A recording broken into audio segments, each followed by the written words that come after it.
Parfait. Bien, et ben c'est parti pour avant-dernière conférence de la journée. Donc là, on accueille Michel Dom pour parler véhicules autonomes. Oui, tout à fait, c'est pour vous.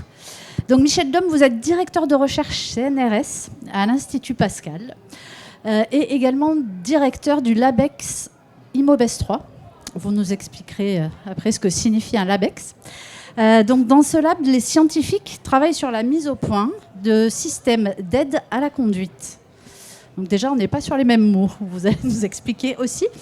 Et pour ce faire, donc, le LabEx se sert de la plateforme Pavin VU, ou VU, je ne sais pas comment on dit, qui est la plateforme auvergnate pour les véhicules intelligents et véhicules urbains.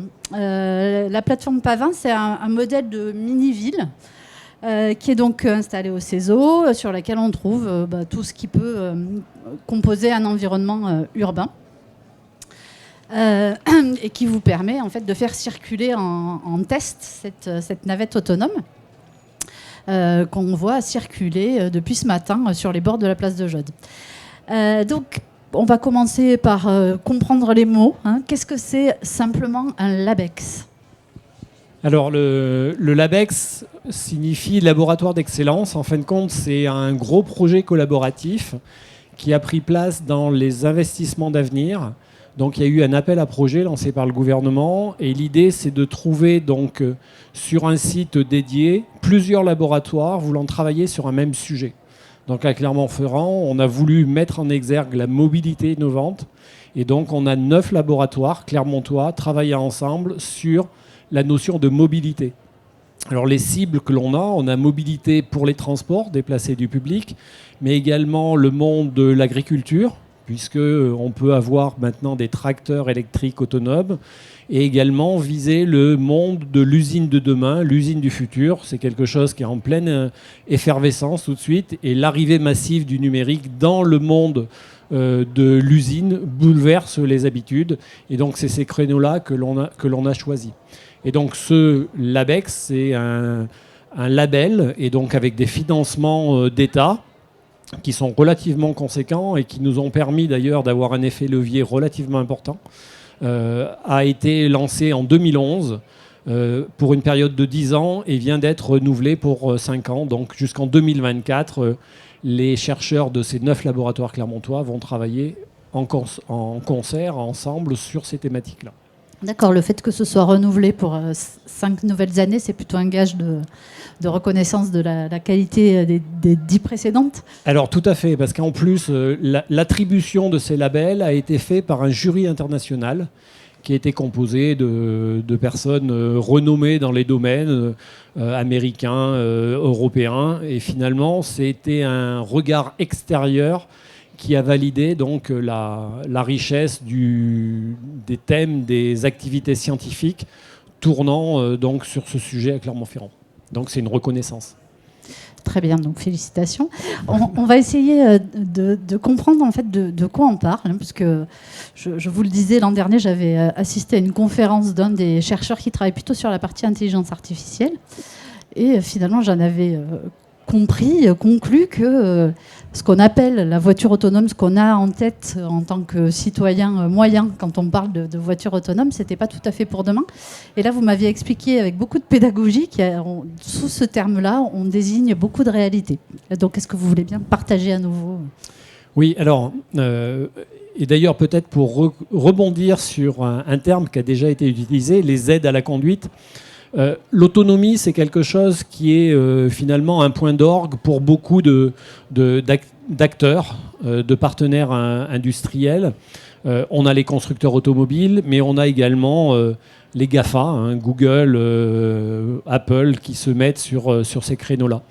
Et l'idée étant de faire que la numérisation des villes, puisque Google a mitraillé à peu près la planète entière, on puisse se servir de ces données-là pour essayer de se repérer dans la ville et d'arriver à rendre les véhicules autonomes. Alors, il y a plusieurs termes dans l'autonomie ou plusieurs niches, entre guillemets.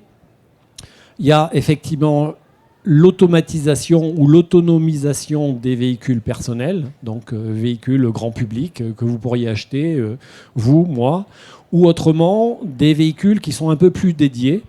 Et dans ces cas-là, je parle de navettes autonomes, telles que celles qui circulent à côté, ou de robotaxis.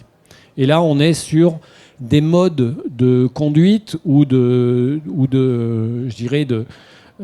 scénarios d'exploitation qui sont un peu différents. C'est-à-dire que les navettes, elles roulent sur des sites, je dirais, semi-protégés. Une bonne image, c'est la voie du tram, donc, où finalement, il n'y a pas de circulation automobile, mais on peut rencontrer des piétons, des vélos, des poussettes.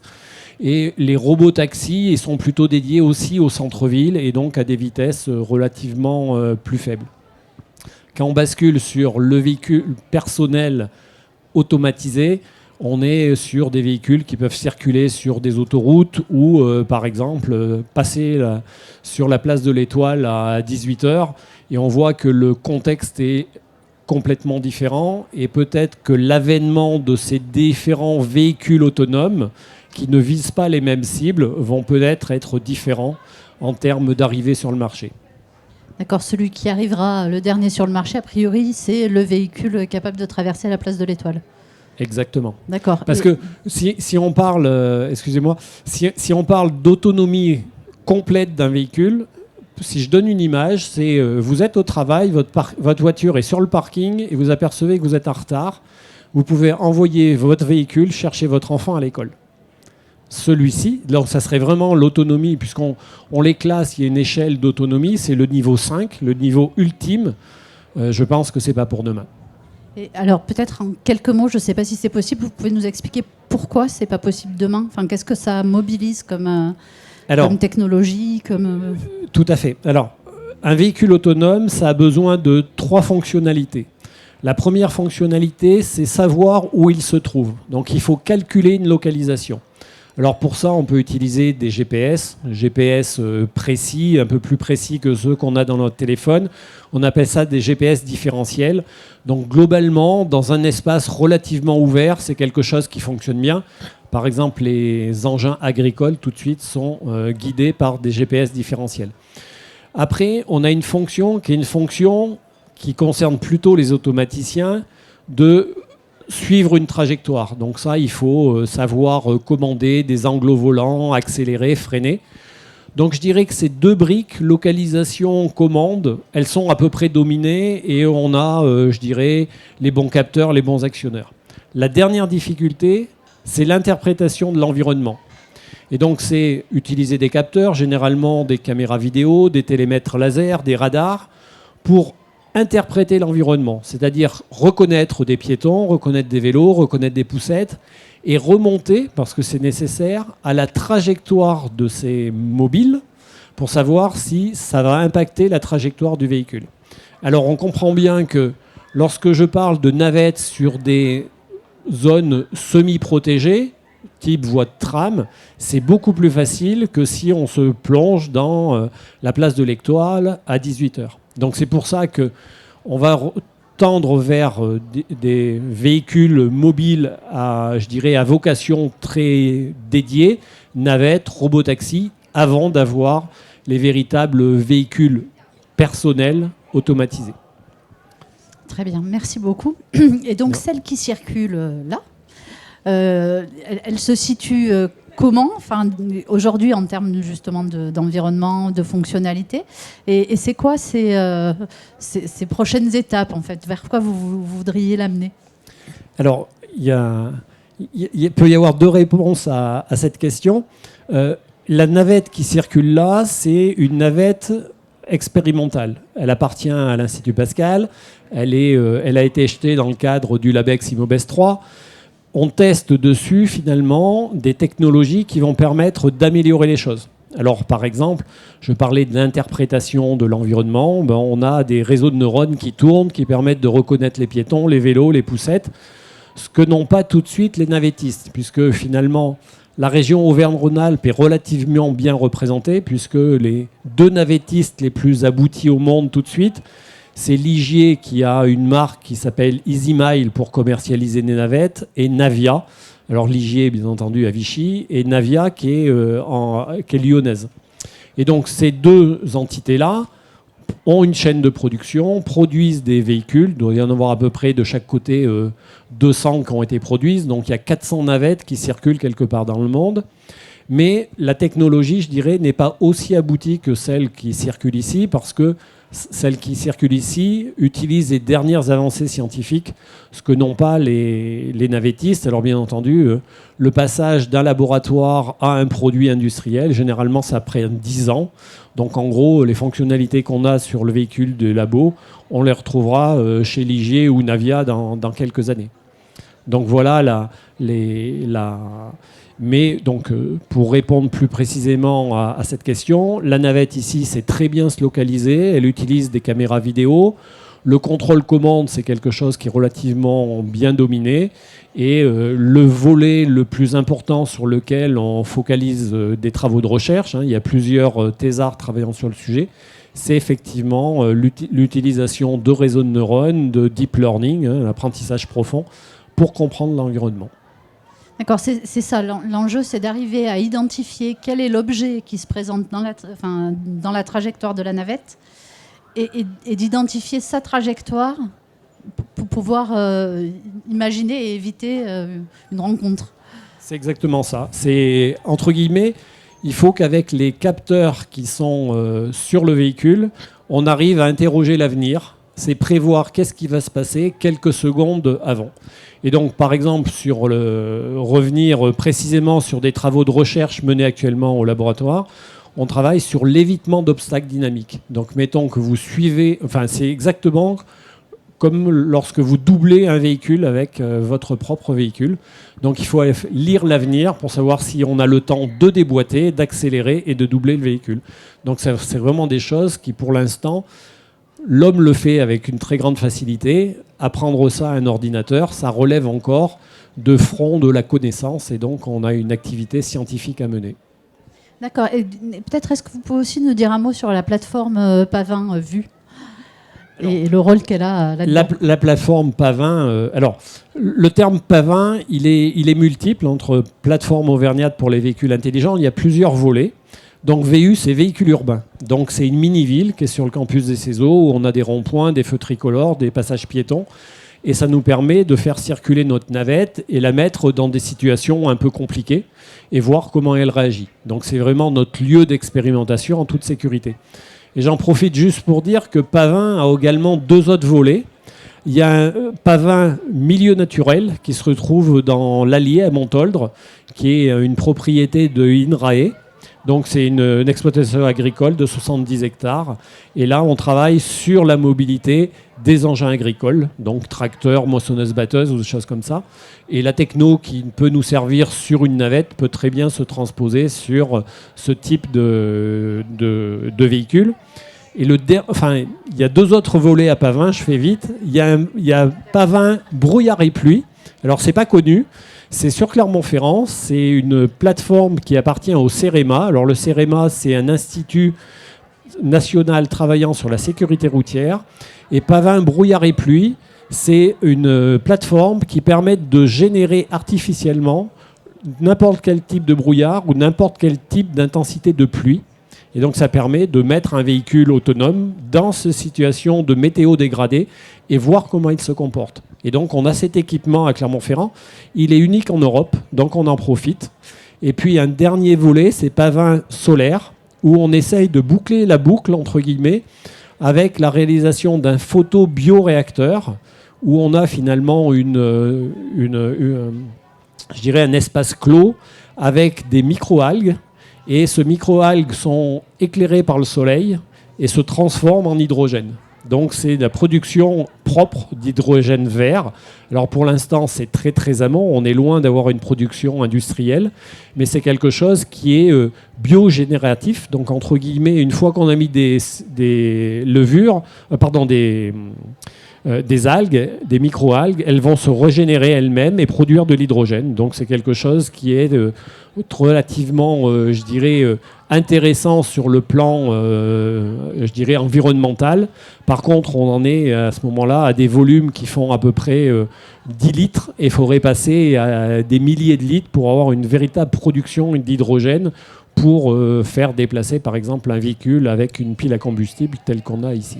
Mais voilà les différents volets de Pavin. Oui, parce qu'effectivement, elle se déplace comment, celle-là de navette? Alors c'est un véhicule électrique qui embarque des batteries qui sont dimensionnées pour qu'un véhicule comme ça puisse circuler pendant une journée complète avant d'être rechargé. Donc vraiment le dédier à faire un service pendant la journée et être rechargé la nuit. D'accord. Et donc peut-être demain alimenté par donc des algues transformées en hydrogène. Alors peut-être, et ça voudrait dire que si on arrive à relever ce défi, parce que c'est vraiment un défi, on aurait plutôt une navette qui serait à pile à combustible, qui utiliserait directement l'hydrogène vert. Alors j'insiste bien sur vert parce qu'il y a différents modes de production d'hydrogène. Oui, alors ça, effectivement, on a évoqué ce sujet ce matin sur une des conférences pour essayer de démêler un peu justement ce qu'on met derrière chacun des mots et chacune des énergies, parce que c'est quand même des sujets assez complexes. J'ai une dernière question à vous poser. J'ai vu dans l'actualité que donc Damien, je reprends mes notes, parce que Damien Pichereau a donc remis la semaine dernière un rapport parlementaire sur le renforcement des projets européens du véhicule autonome au ministre des Transports. Et donc, dans les recommandations qu'il établit, il recommande d'accélérer les efforts de recherche et d'innovation. Alors, est-ce que c'est une bonne nouvelle et est-ce que ça va changer quelque chose pour vous ? Alors, j'ai parcouru le rapport, il fait 160 pages. Je l'ai parcouru aussi. Je ne l'ai pas lu en entier, mais effectivement, je pense que ça met le doigt sur des points extrêmement sensibles. Alors, je pense qu'on pourrait discuter pendant très longtemps. Le véhicule autonome, je pense qu'on y va. Pour qui ou quel usage on va utiliser le véhicule autonome, c'est un autre débat. Moi, je pense que pour un véhicule autonome partagé, donc qui va servir à plusieurs personnes, ça a un sens. Le véhicule personnel automatisé ou autonomisé, je pense que c'est beaucoup moins certain. Parce que, multiplier les calculateurs, les capteurs dans tous les véhicules, je pense que notre pauvre planète, avec les terres rares nécessaires, ça va être un peu compliqué. Mais toujours est-il que les véhicules autonomes ont vraiment un sens dans la mobilité urbaine du futur ou même périurbaine. Je pense qu'un site comme Clermont-Ferrand, on peut se soucier des gens qui habitent en semi-montagne à 20 km d'ici pour venir au centre-ville. Il n'y a aucun service. Donc des robots-taxis pourraient avoir un sens dans ce contexte-là. Alors, pour revenir sur ce rapport, je pense qu'il pointe quelque chose. C'est qu'il y a vraiment une course internationale. C'est une compétition internationale. On voit effectivement, je l'ai signalé tout à l'heure, des GAFA, des grands groupes industriels américains qui se lancent sur le marché. Le Japon n'est pas en reste, la Corée du Sud également. Donc je pense que l'Europe il y a tout ce qu'il faut, je dirais, au niveau technique, au niveau scientifique pour relever le défi. Et ce que pointe essentiellement ce rapport, je vais le dire ça comme ça, c'est qu'il faut qu'on arrive à mettre en cohérence les efforts européens pour arriver à avoir notre place sur ce domaine-là qui est en pleine émergence et effervescence. Et, du coup, ça m'appelle une autre question. Vous êtes 9 labos, vous avez dit, localement à travailler sur ce sujet-là. Vous avez des collaborations justement à l'échelle européenne aujourd'hui ? Alors oui, on a des collaborations. Alors par le biais je vais donner juste un exemple. Par le biais du LabEx, on finance essentiellement des thèses. Donc c'est des sujets qui vont aborder le problème de la navette autonome. Alors ça peut être de la technologie à l'Institut Pascal, ça peut être de l'informatique, la cybersécurité. Un véhicule comme ça, autonome, entre guillemets, il ne faut pas qu'il soit pris à distance par quelqu'un. Ça pourrait devenir finalement un engin assez dangereux. Donc il y a ces notions de cybersécurité. Il y a des notions aussi d'acceptabilité. Donc on a des laboratoires sciences humaines et sociales qui nous aident là-dessus, sur finalement qu'est-ce qu'attend l'usager, comment on doit dessiner une navette. Il y a tout le côté ergonomique. Il va falloir que les gens utilisent ces navettes autonomes seules, finalement, au bout des comptes. Donc, quelle est l'interface que l'on met avec... Donc, tous ces sujets-là sont financés par le LabEx. Et chaque fois qu'on finance une thèse, on cherche à l'international une personne compétente qu'on invite à venir 1 mois par an pendant les 3 années de thèse à Clermont-Ferrand. Donc depuis maintenant les 10 ans que le LABEX existe, on a un réseau international qui a été tissé et ça nous permet essentiellement, puisque les chercheurs sont quand même venus des spécialistes de recherche de financement, c'est comme ça nous permet de monter assez facilement des projets européens, par exemple, et aller chercher des financements. Très bien, merci beaucoup. Et alors, dernière question. Ça va. le Immobest 3, aujourd'hui, il se situe comment justement dans cette galaxie des lieux de recherche autour des sujets de véhicules autonomes au sens large? Il y a un positionnement scientifique spécifique? Alors, oui, je pense qu'il y a un positionnement scientifique. Enfin, déjà, c'est le fait qu'il a été renouvelé, c'est finalement toujours le regard international sur le LABEX, et c'est plutôt un gage de qualité. Après, au niveau de l'autonomie, effectivement, ce que l'on met en exergue ces derniers temps, c'est effectivement qu'est-ce qu'il faut développer en périurbain pour que je dirais, les technologies nécessaires à l'autonomie d'un véhicule fonctionnent. Alors, je vais vous donner 2 exemples. On travaille avec le département du Puy-de-Dôme à voir s'il serait intéressant de mettre en place des navettes pour la valorisation du plateau de Gergovie. Donc, éviter que les voitures montent sur le plateau, trouver un lieu de parking en bas du plateau et faire que les visiteurs finissent d'arriver donc au musée avec une navette. Et puis un deuxième exemple, on est sur le département de l'Allier où on teste ces navettes, c'est exactement pareil, avec une étude sur l'acceptabilité, les retombées en termes d'image, sur une liaison entre Néry-les-Bains et Montluçon, en utilisant une voie verte, qui est une ancienne voie ferrée. Donc il y a une emprise au sol qui n'est pas exploitée, et voir si effectivement le déploiement de ce type de navette a un sens. Donc on est sur finalement la question que je disais tout à l'heure, c'est quelqu'un qui va habiter à Lachamps par exemple, qui veut venir à Clermont, comment on fait ? Le robot-taxi qui prendrait cette personne à Lachamps va être par moment en pleine nature, enfin dans des voies en milieu plutôt naturel, pour rentrer dans une activité plutôt urbaine, voire périurbaine et urbaine. Et en fin de compte, la majorité des efforts sur les véhicules autonomes tout de suite seront dédiés à l'urbain. Donc c'est beaucoup plus facile de travailler dans un environnement urbain. Basculer dans le niveau naturel, c'est plus compliqué. Donc on se focalise là-dessus sur le périurbain. Oui, très bien. Puis c'est en fait aussi la spécificité d'Orbimob, de s'intéresser aux questions de mobilité, pas spécifiquement, enfin pas centré sur l'urbain de manière exclusive, mais bien dans ses dimensions territoriales. On se reconnaît effectivement tout à fait dans l'objectif d'Orbimob. C'est parfait. Eh bien, très bien, je vous remercie beaucoup de ces explications. Merci à vous.